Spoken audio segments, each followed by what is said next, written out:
volvamos a las leyes de escala, ¿no?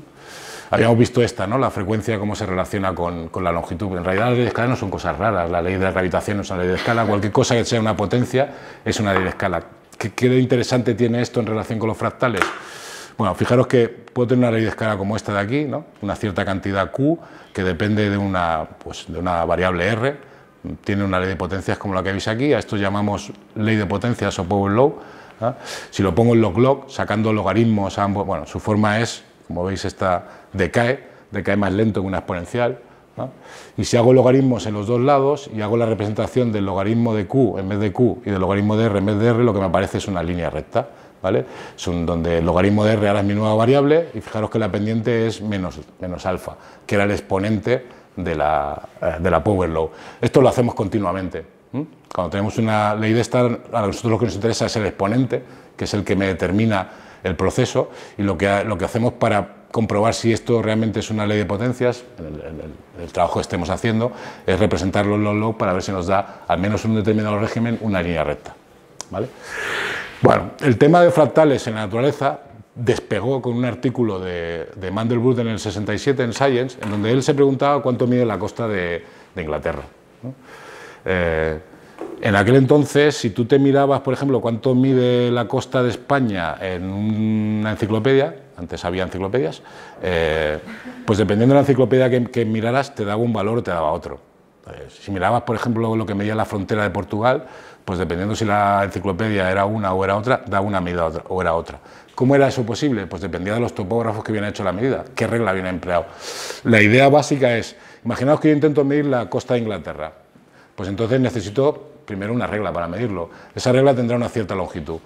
Si la longitud es muy grande, me estoy dejando muchos detalles de la isla. Yo siempre el primer extremo y el segundo extremo tienen que caerme en la isla para hacer la medida. Pero me estoy dejando, por ejemplo, aquí, en esta bahía, no controlo toda esta longitud.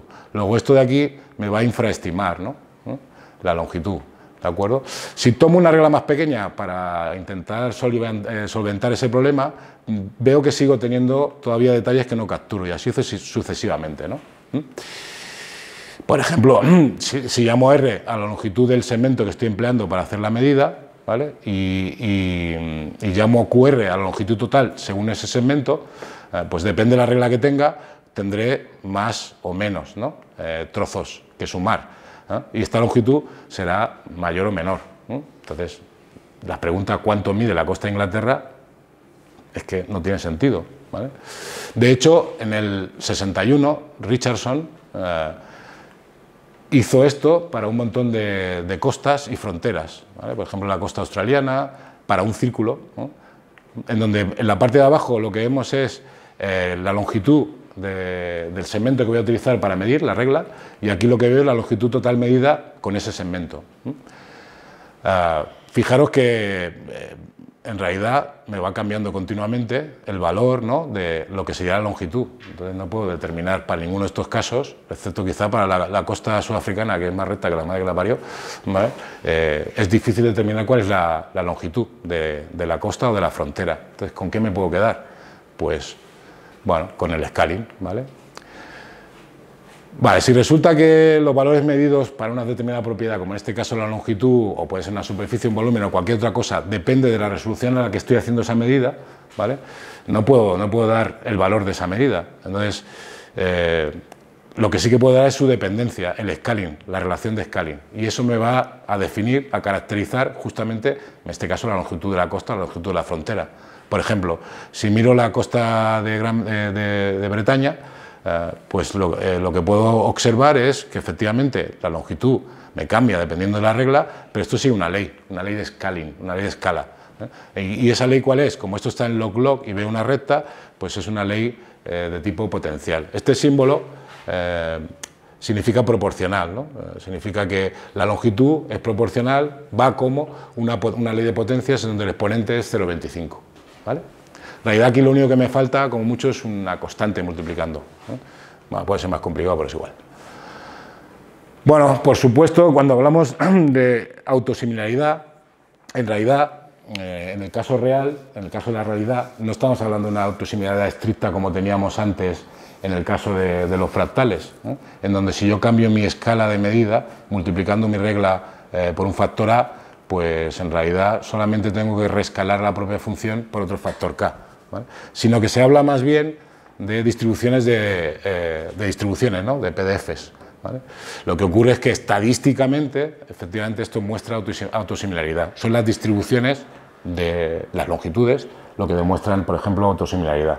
Bueno, lo que hemos medido antes era esta ley de potencia. Fijaros que si yo cambio la regla, multiplicándola, haciéndola más grande o más pequeña por un factor A, en realidad simplemente en R coloco a R y fijaros que este factor me sale fuera y me vuelve a quedar otra vez la propia función que tenía. Entonces, cuando yo reescalo, ¿vale?, el argumento, lo que obtengo es la propia función reescalada a su vez por otro factor. Vale, pues, siendo finita perímetro, digamos, al final lo que se llega a la conclusión es que siendo finito el perímetro es infinita su...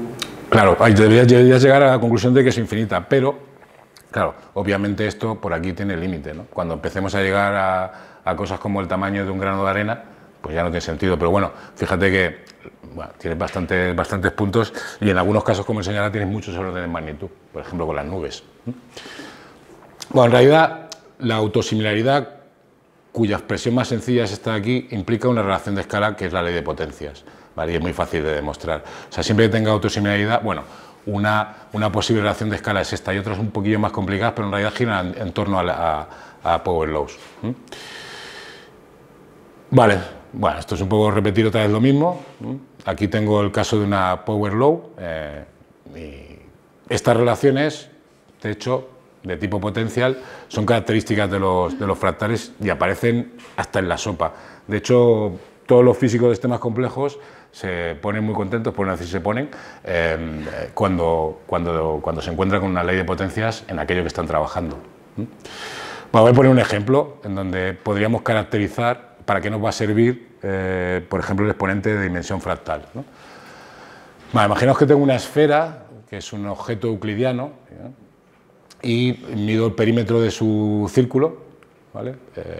Ese perímetro será 2πr, mido su masa, que será la densidad por el volumen, sé que el volumen va como 4/3 de πr al cubo, con lo cual al final yo sé que la masa de esta bola, que es una esfera perfecta, va como el perímetro al cubo, ¿vale? El perímetro es una longitud característica y sabemos que el volumen va como el cubo, o sea que se podría haber sacado directamente. De modo que si doblo el tamaño, ¿verdad?, del perímetro, del radio, del diámetro, pues lo que hago es multiplicar por 8 su masa o su volumen. Y eso me dice que la dimensión es 3. Vale, pues vamos a hacer el experimento con bolas de papel. Y eso te da un poco de intuición de por dónde va el tema de la dimensión fractal. Bueno, lo que vamos a hacer es tomar hojas de distinto tamaño, DIN A4, DIN A5, DIN A3, DIN A2, DIN A1, y las vamos a intentar arrugar hasta convertirlas en una pelota. Dependiendo de cómo sea la hoja, la puedo arrugar más o menos y la puedo hacer más o menos compacta. Entonces, empecemos con bolas de papel y voy a utilizar la relación perímetro-masa. Entonces, lo único que tengo que hacer es, una vez tengo la bola de papel bien estrujada y hecha una esfera, pues intento encontrar el perímetro con un pie de rey y su masa pesándola. Ahora, tengo distintos tamaños iniciales de hoja, con lo cual tengo distintas bolas de papel. Y luego lo que hago es representar el logaritmo de esta masa por el logaritmo del perímetro elevado a la dimensión, o sea, la dimensión por el logaritmo del perímetro. Vale. Aquí empezamos con una hoja de papel de impresora, ¿no? Y 1, 2, 3, 4, con 5 ejemplos. Hemos hecho las medidas, hemos puesto los puntos y hemos representado el logaritmo de la masa frente al logaritmo del perímetro. Más o menos ajusta una línea recta y la pendiente de esta línea recta, que es 2,1, sería lo que hemos llamado la dimensión fractal, ¿no? Aquí sería la dimensión fractal de la relación masa-perímetro. En realidad yo puedo pillar, como estoy buscando relaciones de escala, puedo pillar cualesquiera dos cosas. Muy bien, si cambio el papel, por ejemplo, y me voy ahora al periódico, ¿vale? ¿Pero por qué antes te ha salido distinta masa? Debe pesar siempre igual, si son la misma... No, son tamaños, son hojas de papel de tamaños distintos. Ah. Claro, necesito tamaños distintos, claro, no. O sea, yo lo único que le digo a los chavales es que cojan la hoja y la intenten presionar lo máximo posible para hacer la bola de papel, pero cada una de las hojas es un tamaño distinto y por eso tiene una masa diferente. Vale, o sea, estos son DIN A4 que mantiene una proporción de escala entre ellos y por eso te sale una línea... Bueno, en realidad podría coger trozos de hoja de cualquier tipo, ¿eh? Porque si no, en el paper te tendría que salir igual. Bueno, sí, no, porque la materia con la que está hecha el papel de impresora y el papel de periódico es muy diferente. De hecho, claro, fíjate que en el papel de impresora nos sale 2,1, ¿vale? O sea, es que realmente el DIN A4 cuesta doblar. Sin embargo, el papel de periódico es más fácil de doblar. Estoy ocupando más espacio interior que con la hoja de papel de impresora no puede. De hecho, la dimensión fractal es 2,45, se acerca más a 3. Si lo hago con pastelina, ¿vale?, ya me da 2,9. Entonces aquí la dimensión fractal realmente me está hablando de la porosidad que tiene el papel, ¿no? ¿Vale? De hecho, si repetimos este experimento, por ejemplo, con trocitos cúbicos de esponja, si tenéis un colchón viejo para tirar, pues, bueno, pues hacer un experimento es interesante. Podemos comprobar y representamos aquí, bueno, aquí la idea es, tengo estos cubitos de esponja, ¿no? Los peso primero y luego los meto en agua y los vuelvo a pesar y calculo la diferencia, ¿vale?, de pesos. Eso me está dando cuánta agua se ha chupado Bob Esponja, ¿no? O sea, pero para recapitular, lo que estamos viendo aquí es, puesto que la densidad no es uniforme, pasan cosas que no es lo que uno se espera. Entonces esa mezcla entre aire, no sé qué, ¿cómo va? Exacto. Claro, esto es muy interesante para la gente que se dedica a extraer petróleo de la tierra, ¿vale? Porque tú quieres saber la porosidad de la piedra y cuánto contenido de petróleo tiene aquello. Entonces, si a través de una muestra puedes determinarlo, pues genial. Y el truco para hacerlo son cosas como esta, ¿de acuerdo? Aquí esto sería la roca madre, donde está el petróleo ahí inserto en los poros, y eso, hay mucho petróleo, y poco petróleo, ¿me interesa hacer una prospección y sacar de ahí, o realmente es que es muy pobre lo que hay? Bueno, pues aquí lo que estás haciendo es medir la dimensión fractal, y la dimensión fractal, entre la diferencia de peso cuando estoy con agua o sin agua, en cierto modo está midiendo el volumen, ¿no?, que es capaz de chupar la esponja, es decir, la porosidad que tiene la esponja. Este incremento de M es justamente esa diferencia de peso con agua y sin agua, y esto de aquí es la longitud característica de cada uno de estos cacharritos. Como veis, obtengo de nuevo una ley de escala bastante buena, que me da una relación entre la masa y el tamaño. Dependiendo de este índice D, que es la dimensión fractal, pues yo puedo determinar si me interesa hacer una prospección petrolífera o no. Muy bien.